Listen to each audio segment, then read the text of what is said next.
ہوں اکثر ریاض قریشی اور میں ہوں سمن نصیر۔ شامل کرتے ہیں نیوز ہیڈ لائنز۔ اسلام آباد میں سی ڈی اے کا ایکشن، پی ٹی آئی کا مرکزی دفتر سیل۔ اسلام آباد میں عمارت کا ایک غیر قانونی حصہ گرا دیا گیا، کارکنان کی مزاحمت، عامر مغل سمیت متعدد کارکنان گرفتار۔ انسداد دہشت گردی ایکٹ کے تحت مقدمہ درج۔ تحریک انصاف کا حکومت پر انتقامی کارروائی کا الزام۔ پی ٹی آئی نے کہا کہ عدالت جائیں گے تو معاملہ قومی اسمبلی میں اٹھائیں گے۔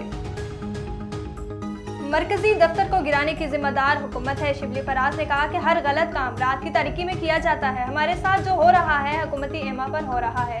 انتخابی نشان چھینا گیا، سیاسی مقدمات بنائے گئے، گرفتاریاں کی گئی۔ طاقت سے سیاست نہیں کی جا سکتی۔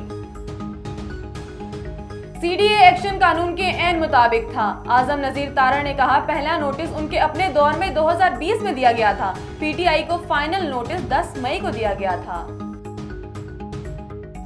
نئے قرض پروگرام کے لیے پاک آئی ایم ایف مذاکرات ختم۔ اعلانیہ کے مطابق اسٹاک لیول معاہدے کے لیے مناسبت بے شرط ہوئی۔ جامع اقتصادی پالیسی اور اصطلاحات پر بات ہوئی۔ ریپرز کا مقصد پاکستان کی ٹیکس آمدن اور وسائل بڑھانا ہے۔ مہنگائی میں کمی، اداروں کی تنظیم نو پر بات ہوئی۔ توانائی کے شعبے کو قابل بھروسہ باری لاگت کو کم کرنا پڑے گا۔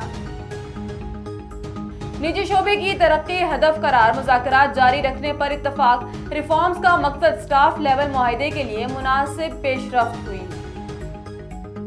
نیوز اسٹوڈیو سے فی الوقت اتنا ہی۔ مزید خبروں اور اپڈیٹس کے لیے دیکھتے رہیے A1 TV۔ A1 TV، سب پہ نظر، اندر کی خبر۔